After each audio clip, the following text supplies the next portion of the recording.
Estamos aqui com o mestre nacional Ferreira sobre torneios online. Fala aí, Ô, mestre. Beleza com você? ô Messi, tudo bem? Tudo bem com a turma toda aí? Por aqui tudo certo. Uhum, uhum. Então, Pedro, fala aí como é que você começou do xadrez, a jogar torneio, isso tudo. Ô Messi, eu comecei quando mais novo, eu tinha 8 anos de idade, e aí eu comecei tendo aula na escola, né?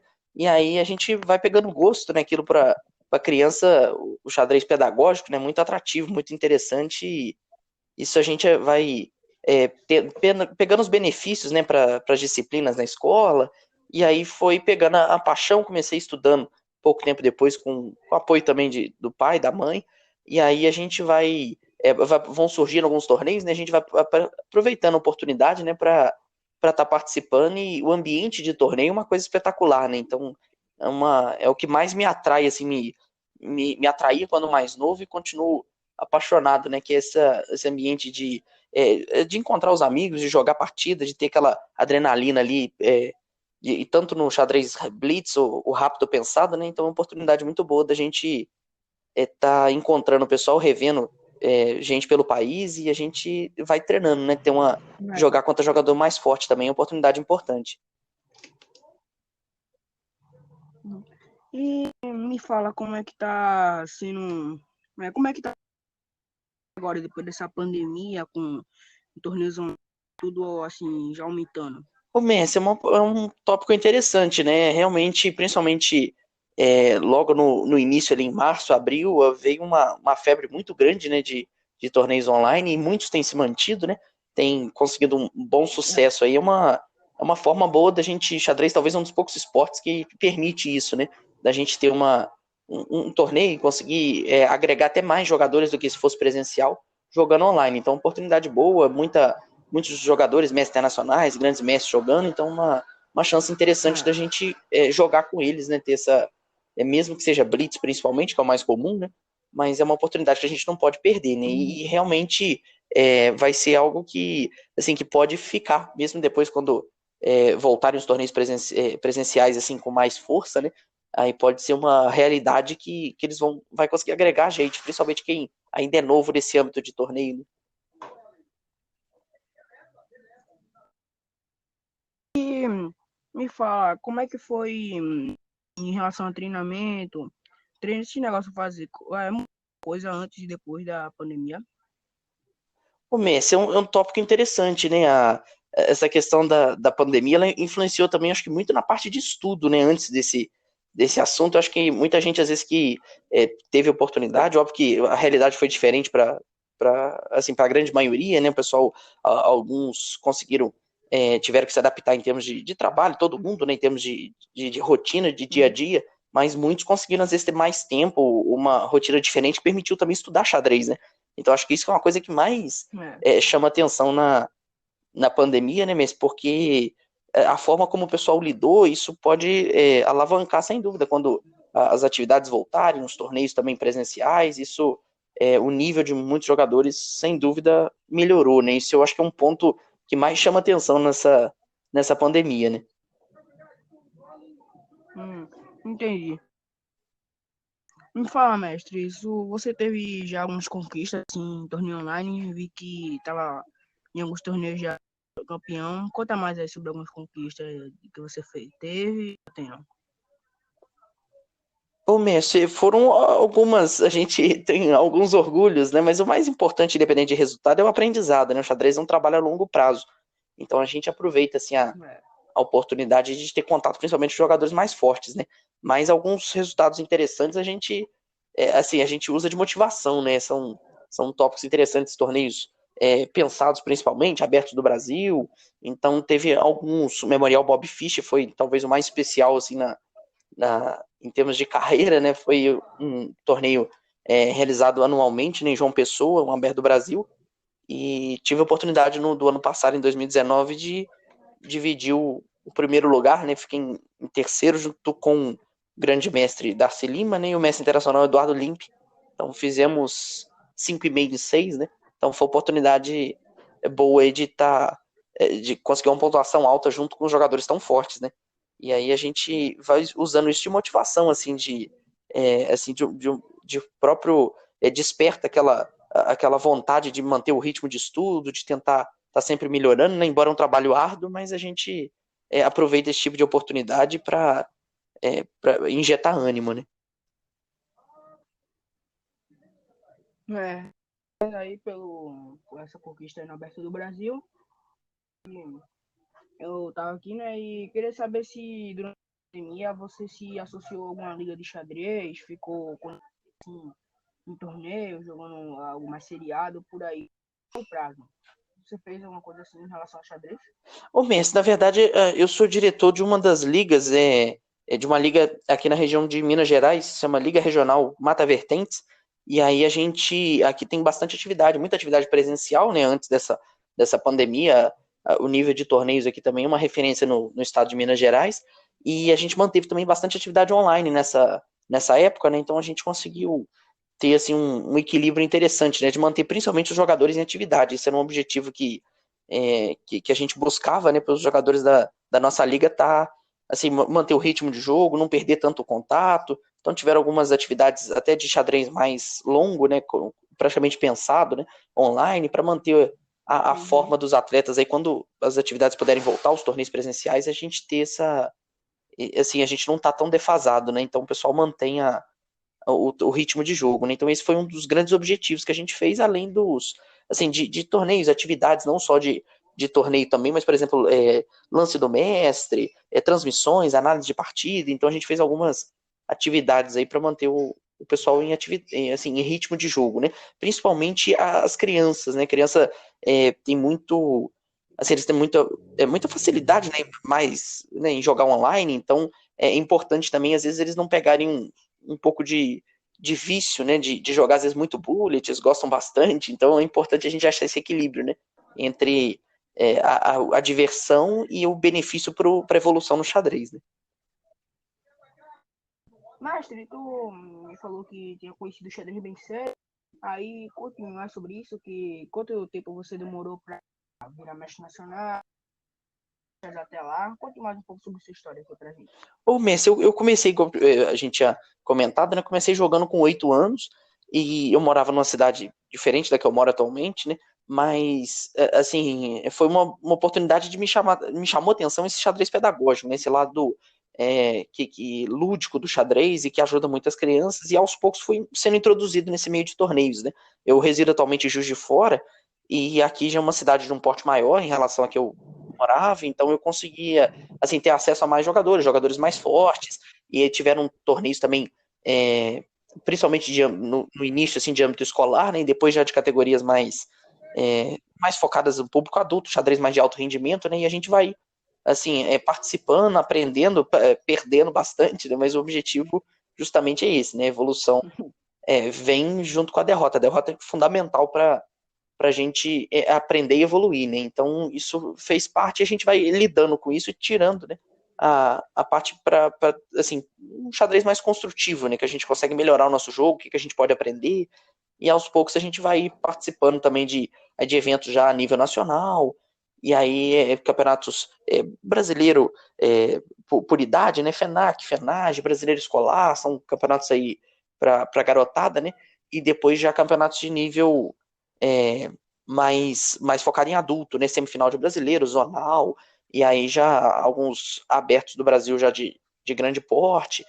Tive a oportunidade também de jogar um Mundial Escolar quando foi aqui no Brasil, então foi uma oportunidade bem interessante que a gente, assim, esse tipo de recordação a gente leva para a vida, né? Porque são torneios diferentes, né? Com, de escala diferenciada, né? Então a gente consegue assim, ter uma noção de como é o xadrez também nos outros países, ver assim, o nível de desenvolvimento, o nível de como eles estudam, ver a forma desses jogadores, desses treinadores, principalmente quando são torneios de âmbito escolar, né? Como é que eles pensam, a forma que eles enxergam o xadrez assim de alto rendimento, né? Como é que eles estão numa realidade muitas vezes diferente da nossa, né?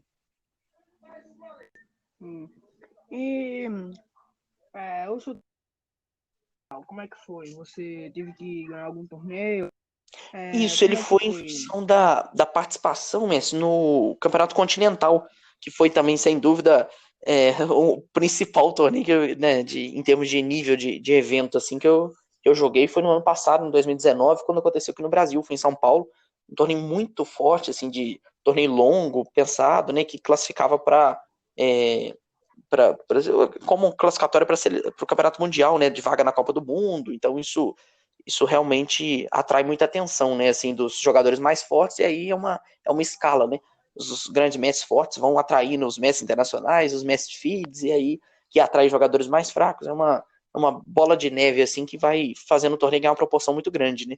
E aí foi um torneio, tinha que fazer uma determinada pontuação de rendimento, são esses torneios padrão da FIDE, né? E aí quem atingisse uma determinada pontuação tinha direito ao título, né? Um torneio muito, muito forte, assim, consegui jogar partidas contra jogadores não só de outros países, mas grandes mestres internacionais, mestres feeds, então a gente enfrenta, assim, vê a forma como eles lidam o xadrez, e é um torneio, assim, muito, que exige muita energia, né? Então a gente todo mundo ali dando o seu máximo, porque talvez uma oportunidade única, né, para os jogadores que disputam mesmo as vagas da Copa do Mundo, né? Eles não podem perder essa chance, né? Todo mundo quer, são 4 vagas só, um torneio para 300 pessoas e pelo menos tem ali uns 30, 40 que vão disputar as 4 vagas, né? E aí não podem perder ponto para a galera tecnicamente de baixo, né? E todo mundo querendo fazer suas pontuações, ganhar rate, tentar fazer um bom torneio, jogar bem, né? Então esse que é o que deixa o torneio mais atrativo, né? Uhum. Peraí. Deu um branco aqui.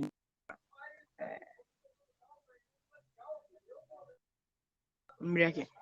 E. É que deu um branco agora na pergunta que eu ia perguntar a você, mestre. Não, Messi, fica tranquilo.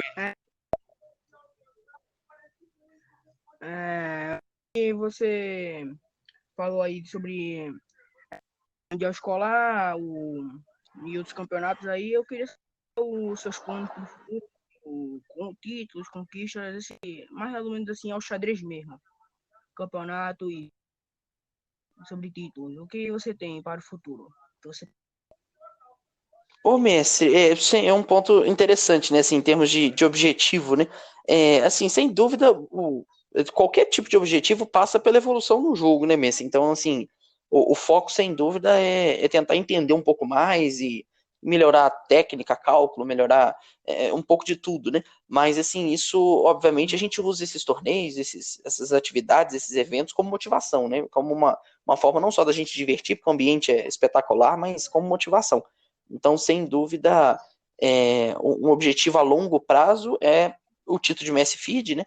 Mas é um objetivo que ainda está um pouco distante, então a gente tem que ir galgando aos poucos, né? A gente vai evoluindo devagar. Então, eu estou próximo ao rating de 2,100 de feed, então tem que primeiro chegar a esse rate, estou com 2,55 no momento, né? Então tem que subir mais um pouco, chegar a 2,100. E aliado a isso tudo, o mais importante, independente de rate, de resultado, é ter um pouco mais do jogo, né? Jogar bem.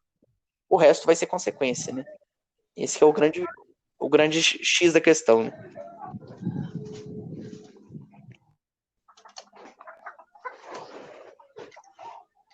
Mestre?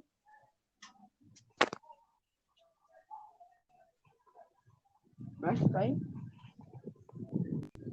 Messi, eu te ouço. Aqui pra você dar uma saída aqui, mas e eu vi que fale um pouco aí mais sobre seus títulos, sobre o Mineiro, que você esse Mundial Escolar, de algumas conquistas suas. Ô, Messi, não, esse Mundial Escolar foi em 2014, quando ele foi aqui no Brasil, e foi um torneio muito assim, importante, né? Jogadores de vários países, então teve mais de 30 países representantes, tipo, 600 jogadores participando. Eu joguei a categoria sub-17, na época, que era a última categoria do torneio, né? E consegui assim, enfrentar jogadores fortes, Messi internacionais, Messi Feed, então foi uma oportunidade bem interessante e fui o melhor brasileiro, fiquei em 10º lugar no geral, né? Melhor brasileiro da categoria, então isso foi uma marca também que motivou bastante, né? Isso na época, isso assim, deixa a gente bastante animado, né, para tentar seguir evoluindo, seguir participando. Então, sem dúvida, esse torneio foi uma marca muito especial, né? Esse Aberto do Brasil, igual eu comentei também de João Pessoa, foi um torneio bastante crítico aí. Isso foi mais recente, foi em 2019, né? Tem mais ou menos um ano. Então, também, assim, deixa a gente com outra perspectiva, né? A gente começa a ver o xadrez também de uma maneira um pouco diferente, esse lado competitivo de alto rendimento, né? Então isso atrai bastante a forma como é que a gente vai lidar com isso para frente, né? Isso muda muito a forma que a gente está pensando algumas coisas, a gente reflete nisso para tentar converter isso em resultado, né? Mas principalmente em entendimento de xadrez, né? Também, Messi, teve alguns torneios em São Paulo também que foram importantes. Um deles foi um torneio tradicional que tem no Clube de Xadrez São Paulo, chama Mini Open. É um torneio relativamente rápido, assim, algo regular lá que eles realizam, né? Uma iniciativa muito boa do clube. E normalmente o nível dos jogadores são um nível muito bom, e nesse especial tinha um nível bem interessante. Tinha um mestre internacional participando, um mestre FIT também muito forte, Álvaro Aranha, né, que participou, o mestre internacional Alejandro Martinez, que jogou também. Então, um pessoal assim, de nível muito gabaritado, né, com experiência já internacional, então, que já participaram de alguns eventos, e foi um torneio, mesmo sendo de rápido, assim, um torneio que me chamou muita atenção, com alguns outros jogadores bem tarimbados também. Deu para esse foi um torneio que eu fiz 4,5 em 5, e acabei levando ele também, que foi sem dúvida um torneio que marca a gente, né, pela forma como foi, de enfrentar todos eles, né, foi saindo de um, enfrentando o outro. Então a gente consegue, às vezes, boas performances assim, que a gente guarda com uma boa recordação, né. E o modelo, mestre, o senhor, seu estilo é como mais posicional, gosta mais de atacar? Fale mais sobre isso. Ô, Messi, essa é uma boa. Não, normalmente é um xadrez mais posicional, assim, muito influenciado pelas partidas, né, que a gente acaba vendo, estudando. Então, a referência principal, sem dúvida, é o Karpov, é um jogador que acho espetacular, né? Então, e outros que a gente acaba admirando. Então, a gente acaba sendo influenciado, né, por essas partidas, principalmente por esses jogadores, né? O Karpov, Capablanca. Então, são jogadores mais de cunho mais posicional, né? Embora quanto mais forte o jogador, mais universal, né? Então eles também sabiam conduzir posições com iniciativa, então eram jogadores completos, por isso foram campeões mundiais, né? Mas a gente tenta aprender um pouco com esse nível de jogadores, né? O próprio Carlsen hoje, atualmente, né? Como é que é completo, né? Por isso que tá realmente acima do resto. E hoje em dia, mestre, que você gosta mais de acompanhar, assim, torneio, resultado? Qual você gosta mais de acompanhar da atualidade, O entre os melhores Messi, do mundo? não, sem dúvida, qualquer torneio, atividade que eles estão fazendo, participando, é um foco, assim, é uma oportunidade que a gente tem de aprender e ver o tipo como que eles, assim, como é que eles lidam, né, com essa pressão deles, né, assim, o próprio, principalmente o Carlsen, né, assim, sendo campeão mundial. Então, ele tem essa obrigação, assim, moral, né, de não só de jogar bem, mas de ter resultado, né, em alto nível, mesmo que não seja candidatos ou match no mundial, né, de ele estar ali junto, né, nesse ciclo. Mas qualquer torneio que ele participa é o atual campeão mundial, né? Então, assim, a responsabilidade, a exigência que tem sobre ele, isso acaba tornando, acho que, mais interessante as partidas, né? A forma como ele desequilibra, como esses jogadores lidam um com o outro, né? O próprio Firuza também, que está vindo aí uma geração um pouco mais nova, né? Como é que eles estão em ascensão. Então isso é muito importante a gente estar acompanhando, porque isso é uma forma da gente estar estudando xadrez, né? E vendo esse contexto que é a nossa realidade de hoje, né? Então, para acabar aqui, mestre, pode os ouvintes que estão escutando que o podcast foi evolução. Se não fosse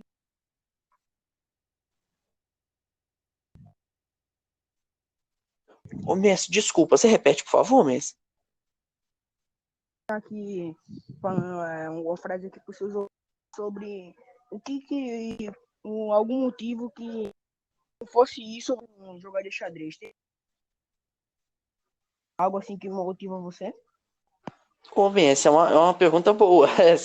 Tem algumas frases, algumas coisas que a gente ouve, né? Mas, assim, que chama atenção, né? Que o público em geral assim, entende, ouve e aprende, né? Tem uma frase do Botvinnik que muito famosa, né? Que xadrez é a arte que ilustra a beleza da lógica, né? Isso para mim é uma coisa muito marcante, assim, a forma como o xadrez assim, ele transcende não só esporte, como ciência, como jogo, né? Assim, tem o lado lúdico, o lado matemático, o lado artístico, né? Assim,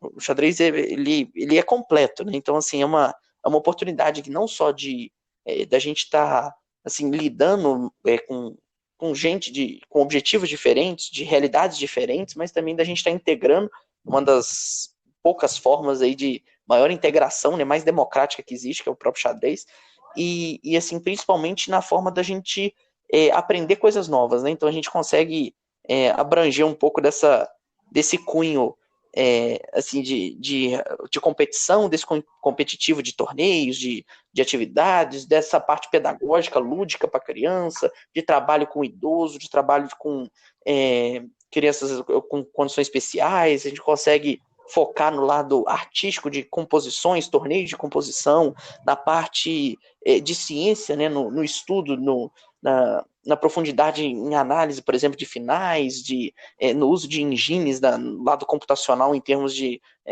tentar esgotar um tipo de posição, um tipo de final, um tipo de estudo. Então isso é muito amplo, né? E esse mundo vasto, né, é o que torna, acho que o xadrez mais rico, né, mais bonito, que atrai a gente que é um mero mortal, né? A gente não vai nem de perto chegar nessa exaustão, mas é por causa dela que justamente é inatingível que a gente se apaixona, né? Hum, aqui do. Praticamente aqui do nosso mestração aqui, Pedro. Eu termino aqui. Eu, Pedro, pelo podcast.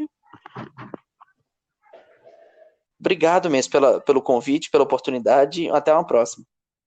Valeu.